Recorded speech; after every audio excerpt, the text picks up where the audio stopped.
Siddhartha. Capítulo 10. El hijo. El niño había presenciado el funeral de su madre con timidez y lloriqueos. Asustado y sombrío había escuchado a Siddhartha, que le saludaba como hijo y le daba la bienvenida a la choza de Vasudeva. Siddhartha le trató con tacto y le dejó hacer, respetó su duelo. Comprendió Siddhartha que su hijo no le conocía, y por lo tanto, no podía amarle como a un padre. Paulatinamente, también se dio cuenta de que ese niño, que ya tenía 11 años, era una personilla mimada, pues fue criado entre algodones, educado en las costumbres de los adinerados. No le obligó a hacer nada, le sirvió paciente y le guardó siempre la mejor ración. Esperaba ganarle poco a poco, con amable paciencia. Cuando llegó el niño, Siddhartha se creyó rico y feliz. Sin embargo, al observar que el tiempo pasaba y el chico continuaba siendo extraño y sombrío, al ver que mostraba un corazón orgulloso y terco, que no quería trabajar ni respetar a los viejos, pero sí robar de los árboles frutas de Vasudeva, entonces Siddhartha empezó a entender que con su hijo no le había llegado la paz y la felicidad, sino la pena y la preocupación. No obstante, Siddhartha amaba al muchacho, y prefería los disgustos del amor, a su anterior paz y felicidad sin el pequeño.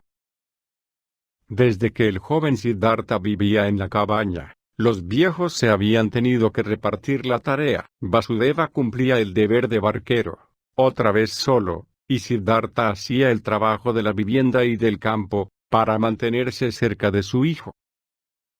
Durante mucho tiempo, incluso largos meses, Siddhartha esperó inútilmente que su hijo le comprendiera, que aceptara su amor, que quizá le correspondiera. Vasudeva esperó durante muchos meses, confiaba y callaba. Un día el joven Siddhartha vejó una vez más a su padre con su testarudez y sus caprichos, y le rompió 2 fuentes de arroz. Aquella noche, Vasudeva llamó a su amigo y habló con él. Perdóname, te hablo con el corazón de un amigo. Veo que tienes preocupaciones, problemas. Tu hijo amado te preocupa. Y también me inquieta a mí. El joven pájaro está acostumbrado a otra vida, a otro nido. No se ha escapado, como tú, de la riqueza y de la ciudad por hastío o aburrimiento, sino que lo ha abandonado en contra de su voluntad. Pregunté al río, amigo, muchas veces le he interrogado, pero la corriente se ríe de mí y de ti, y se burla de nuestra necedad. El agua quiere estar junto al agua, la juventud con la juventud. Tu hijo no se encuentra en el lugar apropiado para poder desarrollarse bien. Pregunta también al río, y sigue su consejo. Siddhartha observó el amable semblante, en cuyos innumerables surcos se albergaba una continua serenidad. Pero, ¿puedo yo separarme de él? Deja que pase un tiempo, amigo. Mira, yo lucho por ganar el corazón de mi hijo. Me esfuerzo con paciencia y amor. Quiero conseguirlo. También el río llegará a hablarle a él. También tiene vocación. Pues claro, también el pequeño tiene vocación y sirve para la vida eterna. No obstante, sabemos nosotros, tú y yo, qué vocación tiene, qué vida le espera, qué obras y qué sufrimientos. Sus dolores no serán pocos, ya que su corazón es orgulloso y duro, y esas personas tienen que sufrir mucho, equivocarse infinidad de veces, cometer innumerables injusticias, pecar una y otra vez. Dime, amigo, ¿no educas a tu hijo? ¿No le obligas? ¿No le pegas? ¿No le castigas? No, Vasudeva, no hago nada de eso. Me lo imaginaba. No le obligas, ni le pegas, ni le mandas. Y es que sabes que lo blando es más fuerte que lo duro, que el agua es más potente que la roca, que el amor es más vigoroso que la violencia. Conforme, y te elogio. Sin embargo, ¿no te equivocas pensando que no le obligas ni castigas? ¿No te atas con tu amor? ¿No le avergüenzas día a día y le dificultas sus obras con tu bondad y paciencia? ¿No obligas al muchacho arrogante y mimado a vivir en una choza con 2 viejos que se alimentan de plátanos y para los que un plato de arroz es un bocado exquisito? Nuestros pensamientos nunca podrán ser los suyos. Igual que nuestro corazón viejo y quieto lleva otra marcha, que no es la suya. ¿No crees que ya ha sido bastante castigado con todo ello? ¿Qué me aconsejas que debo hacer?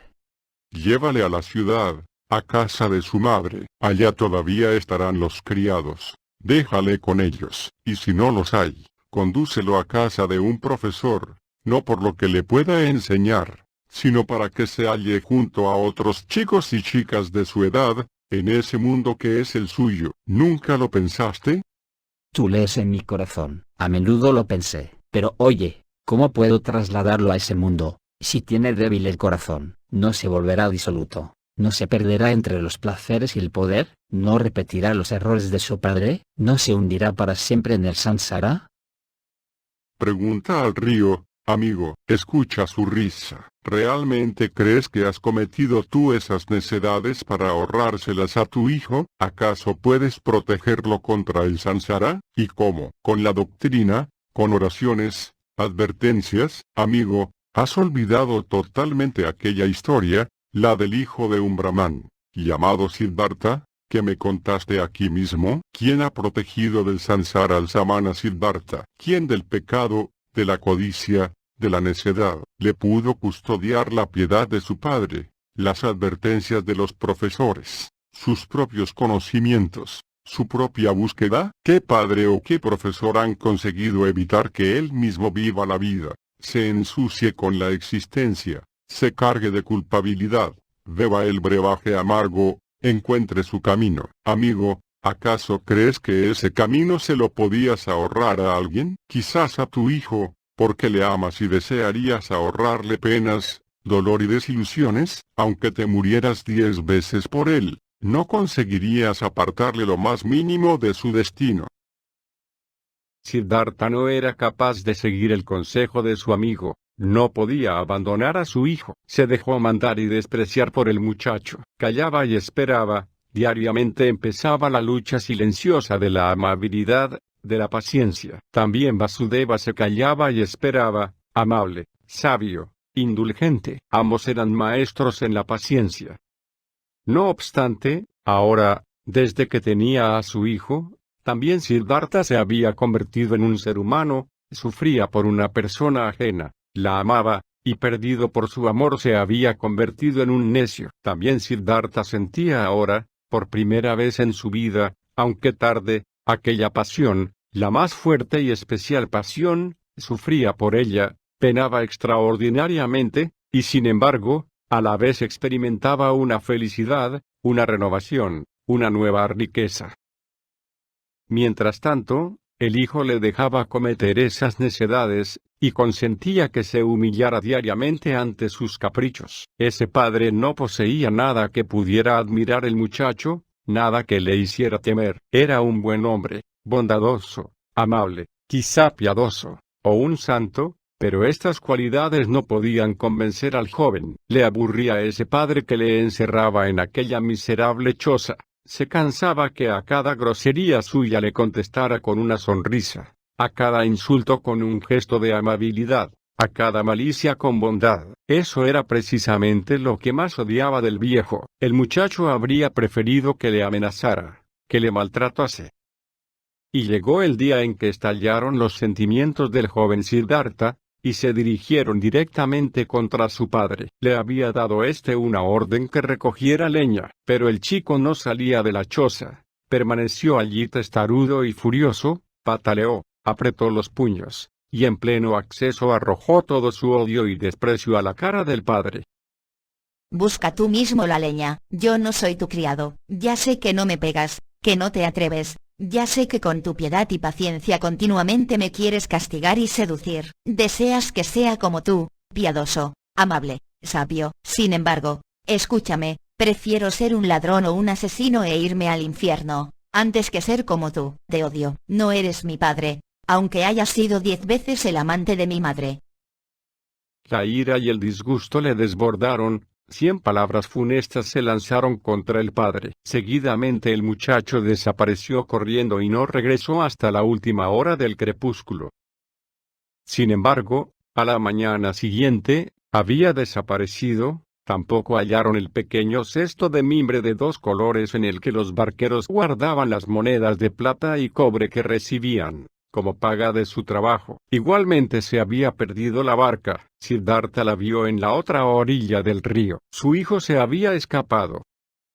Debo seguirle. Un niño no puede cruzar solo el bosque. Se perderá. Tendremos que construir un bote, Vasudeva, para llegar a la otra orilla.